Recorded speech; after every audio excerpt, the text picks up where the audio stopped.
I am doing this video for the tenants out there.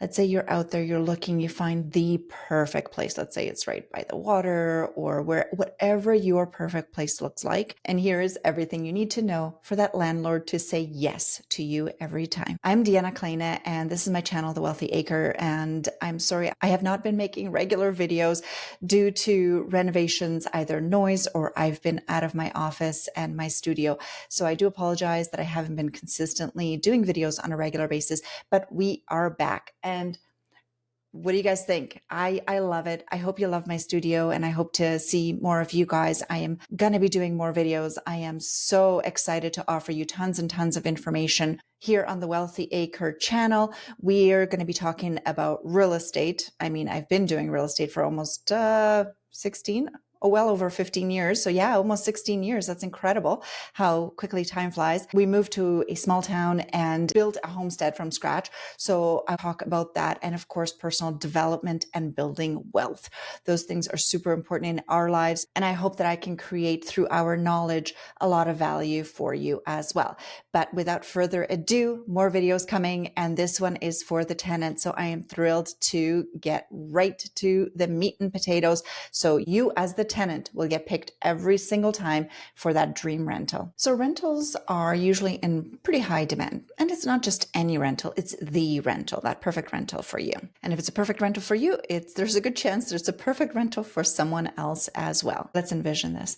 You see the rental of your dreams. It's maybe close to your kid's school, or it's by the water. It has the garage or the workshop or the piece of property that you need in the right location. It's absolutely perfect, and you absolutely have to have it. So what do you do? As a tenant, how do you get noticed? How do you stand out from the other 10, 20, even 5 other tenants and potentially good candidates that are also looking to rent that place? So first things first, know exactly what you want. What are you looking for? What's important to you and your family in the next rental? Do you have pets? Does the dog need a backyard? Do your children need a spare study room or a rec room to play? How much parking do you need? Do you need storage? Basically, as a family, decide what is important to you guys to make sure that you're comfortable. Decide what's important. What are you able to compromise on? And what are you not able to compromise on? Maybe it's the location, distance to work, grocery stores, kids' schools, and so forth. So what's absolutely things that you will not compromise on? Ideally, you want to be in your rental for a long time and not keep doing this, because let's face it, moving sucks. If you get yourself into the wrong place and you and your family are not happy, it's costly, it's time consuming, it's stressful. So you're looking at the expenses of moving, the time that it takes away from work or whatever it might be. Your kids, your pets aren't going to be happy about the move, and the headaches involved. I mean, it's just a lot of work to move. No one loves moving. Assuming you're looking for a long-term rental, you want to do your due diligence, know exactly what you're looking for and what will make you happy so you and your family can be there for a really long time. And that will benefit the landlord and you as the tenant. So this is really important. I know I touched on this, but what can you compromise on? So perhaps to get the perfect location, what are you able to compromise? Can the kids maybe share a bedroom? Or you can maybe put a desk in the living room and have your office there. Maybe the kitchen isn't big enough. Can you compromise on having a smaller kitchen? And what about your pets? What if they're not allowed in this particular rental? Are you able to perhaps have your dog or cat stay at your parents' house and you can visit frequently? Perhaps it's a little bit of a longer commute. Is that something you can compromise on for that perfect place? Or it's rough around the edges and maybe just needs a little bit of paint, and that is something you're able to do, assuming the landlord's okay with that. And maybe the rent is going to be cheaper, and that is something that you can get into a place that's absolutely incredible, but just a little rough around the edges and requires a little TLC. So that might be an option for you as well, and a great opportunity to negotiate the rent. Number 2, how much can you afford? A good rule of thumb is to aim for about 30 to 35% of your gross income for rent, keeping other expenses in mind as well. Other expenses could be utilities. If it doesn't have a laundry, then of course there is the laundromat. If it's a strata, there might be move in and move out fees as well. And one-time expenses like moving trucks, maybe movers, your initial damage deposit, and potentially pet damage deposit as well. You want to be ready to pay for that to solidify that rental. And of course, budget for all your other expenses. So this could be the kids' activities, school supplies, pet supplies, car insurance, gas, and all of those things. So we know that. So we need to make sure that there's enough money for that, and your rental plus utilities plus all the other expenses. Tenant insurance, not enough people talk about that. So yes, the landlord's going to have insurance on the place, but you as the tenant need to budget for your personal content insurance. And a lot of landlords might require this. And number 3, understanding your rental regulations for that area. Important to get familiar with the Rental Act for that area. So do get in touch with the tenancy board and learn more about that. Knowing where you stand and what rights you have as the tenant will put you in a very strong position. So know how much damage deposit a landlord can charge. What's the maximum? What does that look like? Can they charge a move-in, move-out fee? What's the maximum pet damage deposit? For example, in British Columbia here, as a landlord, we have to return your damage deposit, assuming everything looks good upon leaving, with interest.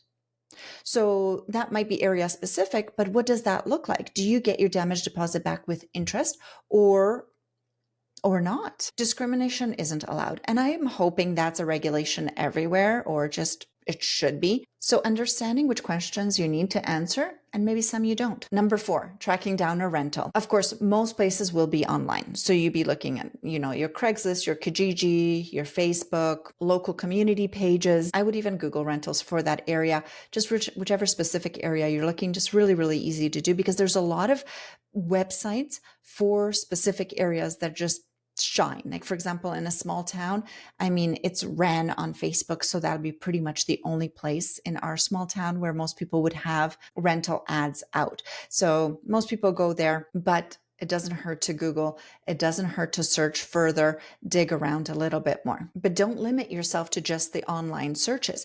Drive around the neighborhood that you want to be in. There might be somebody that's not maybe as computer savvy and will have a for rent sign right in the window. Call the phone number or knock on their door. Also, check the local newspapers. Again, some people are not computer savvy. Great opportunity to maybe not miss out on a rental that might be out there. Go to a local coffee shop. Talk to some people, see the bulletin board. Sometimes there might be rental posts up there as well in the local coffee shops. At this point, you don't want to leave any rock unturned. So you want to make sure that you are looking everywhere for that right rental. You might not want to settle on something because you haven't done enough research. And this is my favorite one. Put yourself out there. Write an ISO ad that you are a tenant looking for a rental, and put something about yourself, who you are, who's going to be renting with you, who's going to be living with you, if you have any pets, what you can afford to pay, and put it out there on the community sites, Facebook pages, Kijiji. Just do that. Why not? You never know who's going to be out there, maybe just starting the process, and it will catch their eye. So a great opportunity to put yourself out there as a tenant looking for a rental instead of being passive and seeing who's posted their rentals. Number 5, I hate that I have to say this, but watch out for scammers. Unfortunately, this is the reality in this world.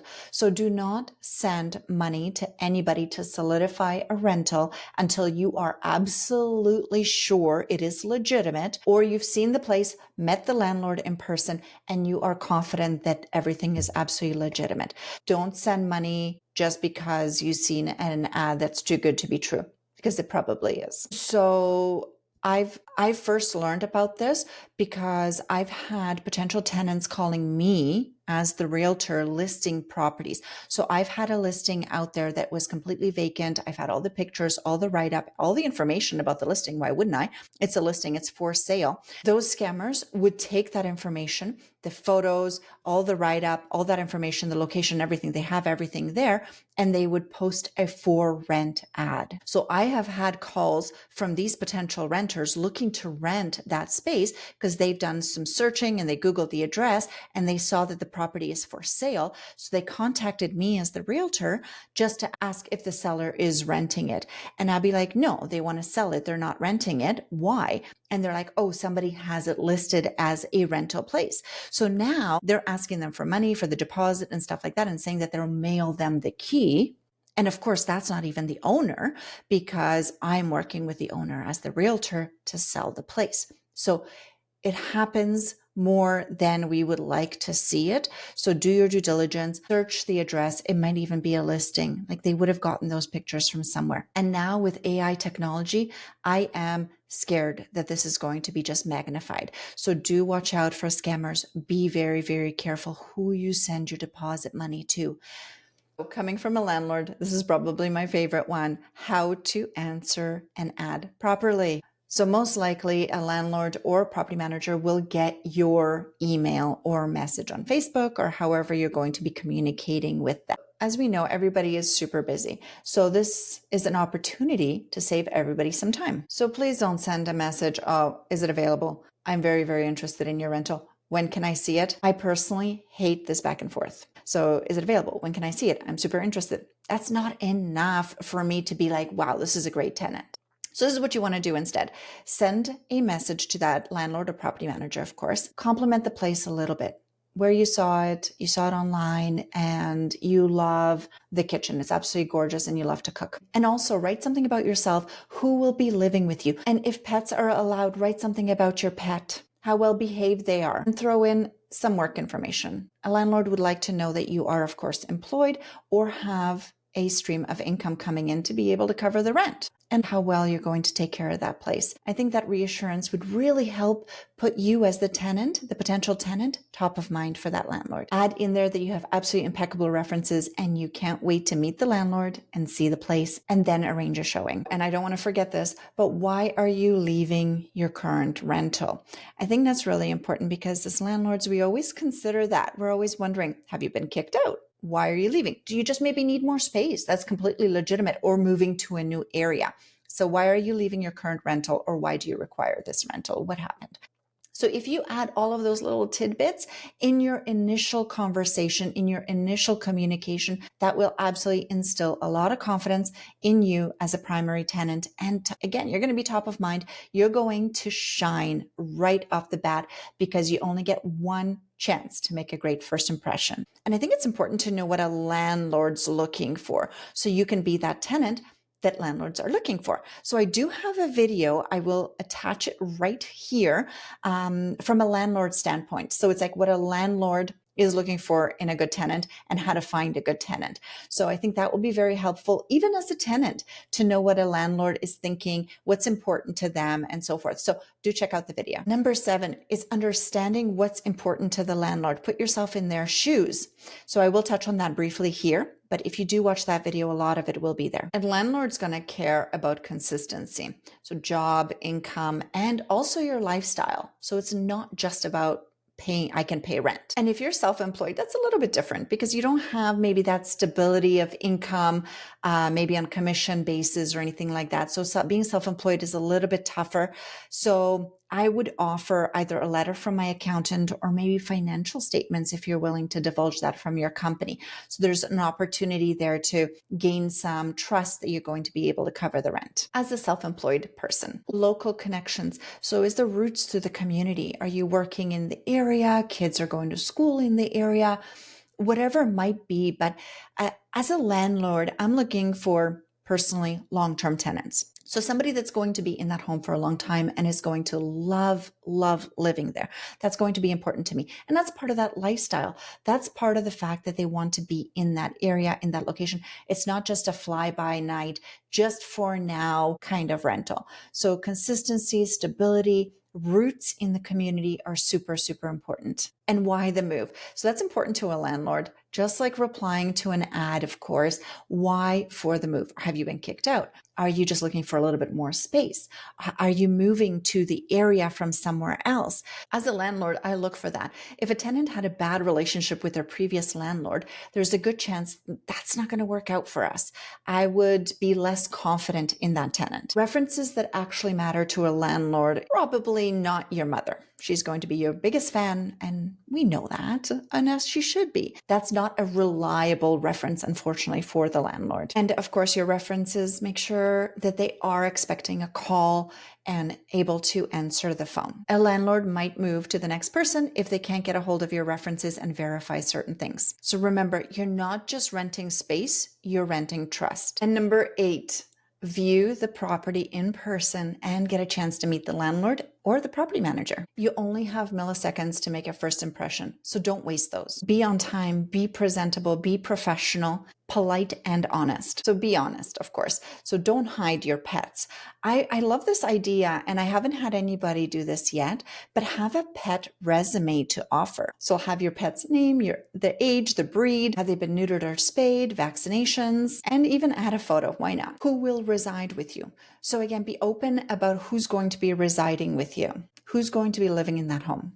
So be upfront. Is it a spouse, a roommate? Are you subletting? Whatever it is, just be honest and upfront. And if the home is split between like top and bottom and they're renting the bottom or the top and there's a current tenant in there, ask a little bit more about the tenant. Just make sure that you're going to be able to jive and be able to kind of live on top of each other, so to speak, because that's going to be important. So what kind of tenant are they?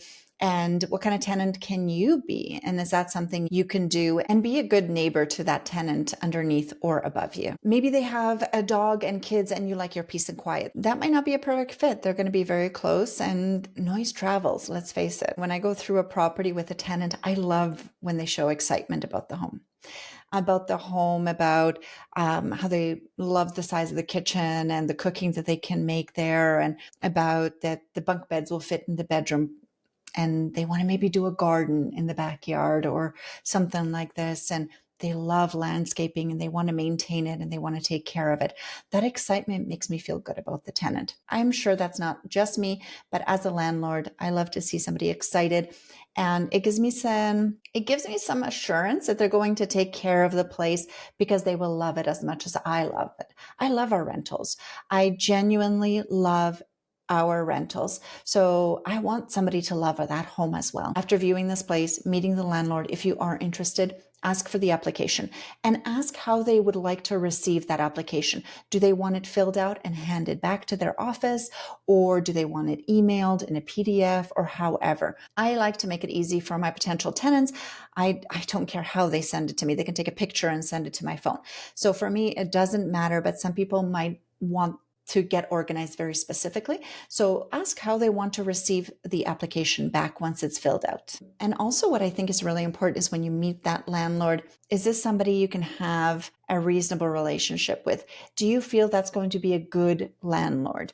That's going to affect your enjoyment. If you are getting along with the landlord, do you feel they're going to be a good present landlord? If something breaks, do you feel they're going to take care of it? Do they love the home enough to do that? So those things are super important, because you're not just looking to rent the space. You're also going to be in contact. You're also going to be in touch with that landlord. So it is important that you are on good terms with them, that you have a good feeling about them. It's got to be someone you do trust. And number 9, filling out the application and sending it in promptly. First things first, I think this goes without saying, be honest. Be honest and transparent. Fill out the application as much as possible and whatever's relevant to your situation. Make sure all the phone numbers are there for your past landlords, all your references, employer, personal references, past landlord, current landlord. If you haven't worked there that long, maybe even past employer, whatever you feel is going to be important for that landlord to gain confidence that you are going to be able to pay your rent and be a good tenant. Include a letter with the application. I mean, this is an incredible way to tell that landlord more about you, your family, and again, that pet resume, include that in there. They're just a really, really good way to connect with them on a lifestyle and more personal way, and gives you more credibility as well. And I would also offer more references than the application allows for. So add another page. If you have those references, I would absolutely add another page, do more references. It just creates that much more confidence in you as the tenant. Here's a situation that I've been through personally as a landlord. So we've been looking for a tenant. We've I thought I found the perfect tenant. They were awesome. They came to view the place. They were a young family. They were just absolutely awesome. The application came in. They had certain things on the application that I followed up on, of course, as I should do my due diligence as a landlord. And there were things that didn't match up. So the employer didn't verify that they indeed made the amount of money that they said that they did in the application. So then that became a red flag, and just things that just weren't honest. So it turned out that they were not very honest on the application. Once I, as the landlord, started digging and making calls, their story didn't line up. I don't know. They were like renting. They were renting their employer's place, and the employer didn't have the same information. Their landlord was like their employer. It was just really convoluted, and that would have been fine, but things didn't line up. So the more people I spoke to, the more references I spoke to, the deeper I dug, I found out that they were truly dishonest in their application, which cost them the rental, unfortunately. And I thought they were absolutely incredible. They were absolutely amazing for that rental. They would fit in the community. They were absolutely perfect for that space. But I couldn't take the risk of somebody being dishonest in their application. So honesty, brutal honesty, is absolutely important, and offer as much information as you can so the landlord can make a confident decision in you. Number 10, follow up, follow up, follow up, but gently. Don't be annoying. Sorry to say that, but don't. Landlords have a full life, and putting a place up for rent and finding the right tenant is a full-time job. It's very time consuming. It just adds to their busy schedule. So it's very difficult for a landlord to spend the time and find the right tenant, as important as it is. So it is important that you as the tenant do follow up. If you haven't heard regarding your application for a little while, just send a very gentle nudge. Be respectful of their time. So understand that they are busy and they are most likely have other applicants as well. But do send a gentle nudge just to say, we love your place. We hope to hear from you soon. Something along those lines. And I'm going to stress gently and respectfully. Message them a quick thank you for meeting and how nice it was to meet them, and see the place and how excited you are about the home. And most important, just reaffirm your interest and reliability. So one time years ago, I solely gave in to a tenant for her incredible follow-up. I had so many applicants and I was so busy, and she kept reaffirming her interest. She was super respectful, just super sweet. And I gave the rental to her because she made it easy for me to make that decision. So number 11, the great news comes in. You get chosen to be the tenant for this incredible dream property. You have chosen your landlord. They have chosen you as a tenant. Now it's your responsibility to take care of their investment and their home, even though you are the tenant there. Now you and the landlord fill out an application and make sure that everything is in writing. Please don't do it on a napkin. This day and age, there's no reason not to have everything in black and white. So everything has to be in writing. What is the rent? How much is the damage deposit? Is there a pet damage deposit? Is there a move out fee? Are there other expenses? Who pays the utilities? How long is the lease, or is it on a month to month? Let's say it's a 1-year lease, and then does it go into month to month, or do you have to vacate? So terms and conditions, like who mows the lawn? Who's taking care of the utilities? How many cars are parked? Are there designated parking spots? Is there smoking? Is there no smoking? Pets and all of that stuff. So again, that should all be black and white. So there's no dispute later, and there's no he said, she said kind of situation. Put your best foot forward as a tenant and pay the damage deposit as quickly as possible. Don't wait for the landlord to remind you, because this is going to be your first impression. The money exchange, it's going to set the tone for your future relationship with the landlord immensely. Get personal content insurance. I know I touched on that previously, but this is important. Protect your content. So the landlord's going to have home insurance, and that's going to cover the home itself, the appliances and so forth, but it will not cover your personal content insurance. If you have ski equipment, a bicycle, jewelry, whatever it might be, those things are not going to be covered by the landlord's insurance. So you as the tenant do require your personal content insurance. Do a walkthrough before you move in and fill out a condition report. Your landlord will have a condition report, and this is the condition of every room and everything in that room, from flooring to ceilings to light bulbs to outlets. Everything is going to be in that condition report. And I have mine as fair, good, and poor. And then there's notes in there. So this is a condition report when you move in and also when you move out. So it's going to be important to hold on to, make sure you sign it. Landlord signs it after you agree to the condition of the property at that time. And then you'll do that on move out as well and sign that. So do keep a copy of that. And number 12, be the best tenant absolutely humanly possible. And this will benefit you in so many ways. Should I even say this? Pay on time. If it's the first of the month, pay the first of the month. Do not have the landlord remind you. It's just not a good impression. And it's gonna wither that relationship down a little bit more every single time. So pay, if the landlord has to remind you, you're already late. So pay on time or early even. So don't wait till the landlord has to remind you. They don't want to do it. If something minor needs fixing, if you can take care of that fix, that will absolutely help the landlord so much. Again, they have a full-time job. They have maybe their own family. They have their own responsibilities. If there's anything that you can on your own fix, that would help the landlord so very much. And honestly, the landlord would most likely be happy to reimburse you for that, maybe reduce your rent for the next month. And if it's a little bit of a bigger project, maybe the flooring needs to be done and you can have it the way you want it, and it's your space to live and love, and paint a couple of rooms and put your personal touches on. The landlord would be happy to pay for all of that, and you get a space that you absolutely love living in, and it just works out for everybody. If the home is a split tenant situation, like there's a rental below and you are above, or vice versa, do keep that tenant also in mind. You are kind of living together, noise travels, as we know, and being respectful is really important. And trust me, the landlord does not want to get a call at 10 p.m. complaining about the noise from the other tenant. So that is something that if there's a good relationship between both the tenants, makes everybody happy, you guys will have a really great relationship as a tenant, and the landlord's going to be super happy not to get those calls at 10, 11 p.m. Okay, so I know this is about being a great tenant and all this, but what's in it for you? There's tons of benefits to the tenant on this. So being a good tenant is going to benefit you so much. There's a really good chance, talking from experience, that the landlord might not even raise the rent.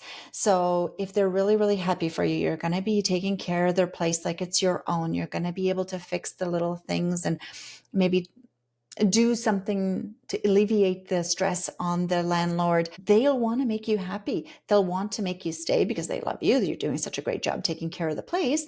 And there's a good chance they won't raise the rent or even give you a rental discount. They will offer you good references. Now, this could be for anything. It's not just because you need good references for your next rental, because let's say you're so happy you don't want to move. References if you're looking for another job or a loan potentially. Anyways, good references are really important. So this landlord might be able to do that. And so it's really good to have that relationship. For almost 4 years, we had the most incredible tenants. Not only that they pay on time, because that matters, but it is a small factor, but it is an important factor, of course. So they not only paid on time, but for 4 years, they took care of the homes. It was a townhouse complex, so we never had complaints from the neighbors, which was awesome. And their toilet went, and she's a plumber, so she actually replaced the toilet, took the initiative, sent us the receipt. We were more than happy to pay and reimburse her for that. It was so nice not to have the stress to deal with that. And she was able to do it, and it just really helped us out. And they got that figured out pretty quickly, and they have this new toilet, and we didn't have to worry about it. Same thing with the fridge. Same tenant. The fridge went. They, of course, let us know. They called the repair people, and they were in there fixing it. They fixed it up. We paid for the invoice, and we were happy to do that.